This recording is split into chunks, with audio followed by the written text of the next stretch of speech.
बिस्मिल्लाहिर्रहमानिर्रहीम, अस्सलाम वालेकुम नाज़रीन। मैं हूँ साकिब बशीर। आज एक दफ़ा फिर एक और कैंडिडेट है हमारे साथ टोबा टेक सिंह से। PP 122 122 है, सूबाई हल्का है पंजाब का। खबर अहमद ख़ान गादी ये PTI के आज़ाद उम्मीदवार हैं और इनका केस थोड़ा सा मज़ीद जो है वो मुख्तलिफ है। आप सुनेंगे तो कदरे हैरान भी होंगे कि हुआ क्या है। जिस तरह मुख्तलिफ हलकों के जो केसेस हैं वो मैं आपके सामने उनकी रुदाद लेके आ रहा हूँ। जो कैंडिडेट्स हैं वो बता रहे हैं कि उनके साथ हुआ क्या है।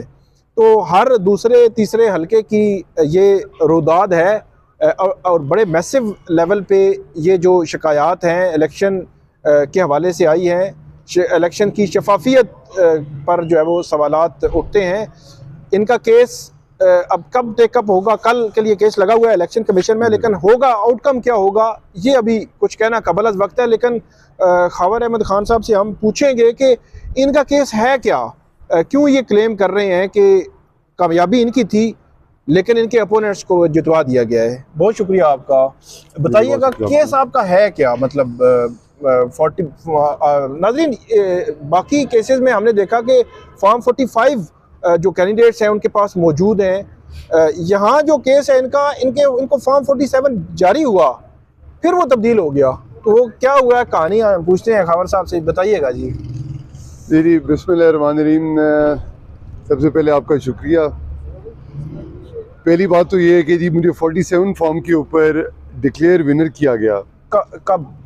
9 फरवरी को। 9 फरवरी को 8 को मैंने सारी रात वहाँ पर ही गुजारी और दूसरे दिन जो है ना मुझे अपना जो 47 फॉर्म था जिसके ऊपर मैं विनर डिक्लेयर किया गया, मुझे 47 फॉर्म 9 फरवरी कितने बजे ये उन्होंने? अंदाजन 2:30-3 बजे मिला होगा। 3-1 बजे दिन को जी दिन को मिला। और सारा दिन बैठा रहा, लोग वगैरह मेरे साथ डन हो गया। फॉर्म 47 9 फरवरी को दिन 2:30 बजे इनको मिल गया और उसके मुताबिक क्या रेशो थी? उसके मुताबिक 1727 की लीड थी। 71,414 खबर अहमद खान गादी के वोट थे और 1727 की लीड से हमें उन्होंने कामयाब करा दिया। ठीक हो गया। फिर क्या हुआ?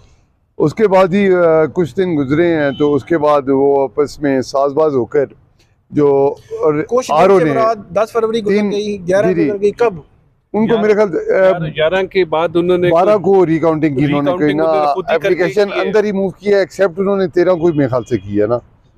उसके बाद एक्सेप्ट करके उन्होंने रिकाउंटिंग की एप्लीकेशन जो है ना उन्होंने रिकाउंटिंग की एप्लीकेशन दी। जी वो हार के मान के बैठ गए। और रिकाउंटिंग की एप्लीकेशन में आपको नोटिस हुआ?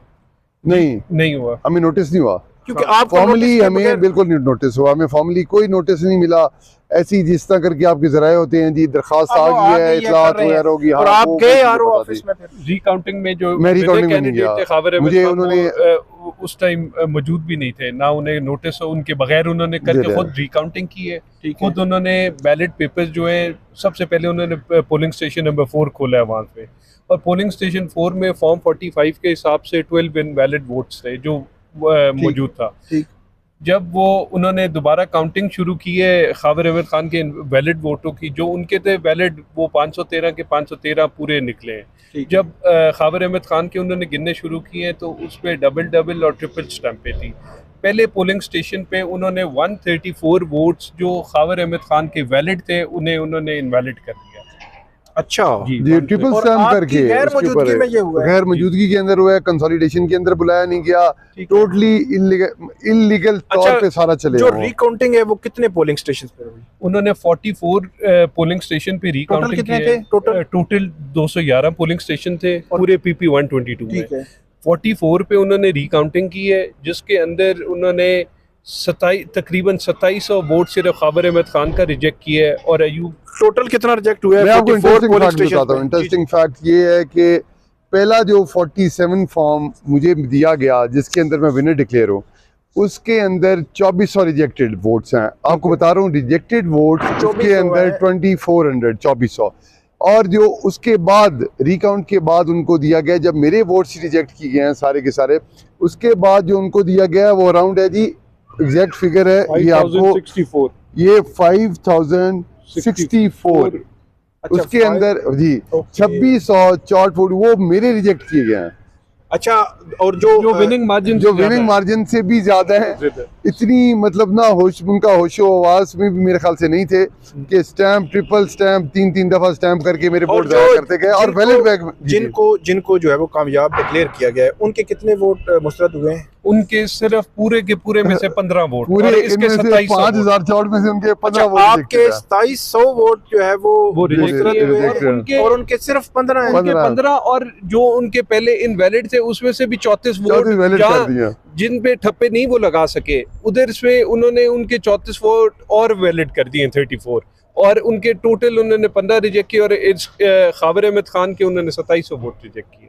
अच्छा, तो फिर दूसरा फॉर्म 47 जारी हुआ है उसी के बता रहे हैं आपको, ये दूसरा 47 फॉर्म उसके साथ किस दिन जारी हुआ है दूसरा फॉर्म? जिस दिन हमने केस फाइल किया ना, उसी दिन फौरी तौर पे नेक्स्ट डे वेरी उन्होंने 47A 48 49 सब कुछ जारी कर दिया। फॉर्म 47 13 फरवरी को जी जारी हुआ है, और पहला फॉर्म 47 9 फरवरी को जारी हुआ था जी। ठीक है, तो नाजरीन आपने देखा है, मजीद भी पूछते हैं हमसे कि जो रिजेक्टेड वोट्स हैं, गेम सारी उनके आगे पीछे घूम रही है कि जो विनिंग करार दिए गए हैं उनका ये बता रहे हैं कि 15 वोट जो है वो उनके रिजेक्ट हुए हैं, और इनके 2672 2700 ऑलमोस्ट 2700 वोट। तो ये जो मार्जिन नज़र आ रहा है रिजेक्टेड वोट्स का, ये कुछ मतलब समझ आने वाली बात नहीं। बहरहाल ये एक बड़ा सीरियस नोटिस का एक ऑब्जेक्शन है, ये ऑब्जेक्शन बहरहाल इलेक्शन कमीशन को देखना चाहिए। तो अभी आपका केस किस स्टेज पे है इलेक्शन कमीशन में?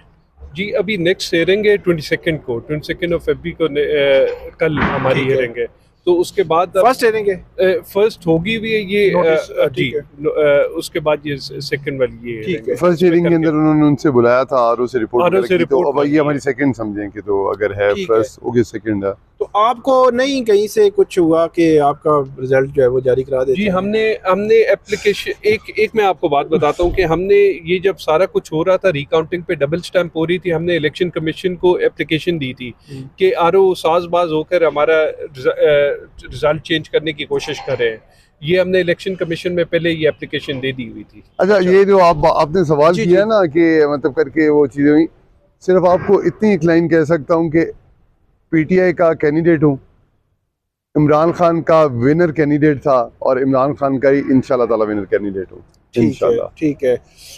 खाबर अहमद खान साहब का केस आपने नाज़रीन सुना, ये केस काफ़ी जो है वो जेन्युइन महसूस होता है। मैं इसलिए थोड़ा सा मोहतात तरीके से कह रहा हूँ, ये इलेक्शन कमीशन के सामने जाएगा, ट्रिब्यूनल के सामने जाएगा ये केस, लेकिन इसको कैसे जस्टिफाई करेंगे रिटर्निंग अफसर के?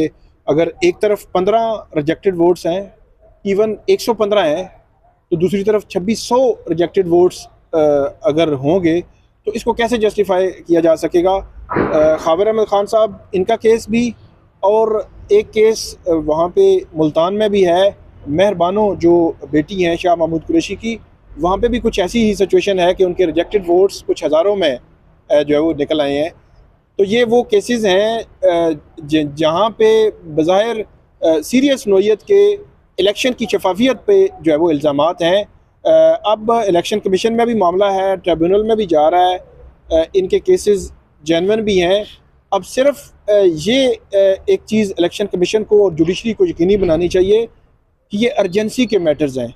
अगर आप इनको डाल देंगे, ठीक है, 6 महीने बाद, साल बाद, ये 2 साल बाद ट्रिब्यूनल फैसले कर रहे होंगे, और ट्रिब्यूनल के ख़िलाफ़ सुप्रीम कोर्ट, और सुप्रीम कोर्ट फिर स्टे देगी, और सुप्रीम कोर्ट 4 साल के बाद ये फ़ैसला जो है वो उसका होगा, तो ये जो हल्के के जो लोग अवाम जिन्होंने जिसको मैंडेट दिया है उसकी हक तलफी होगी।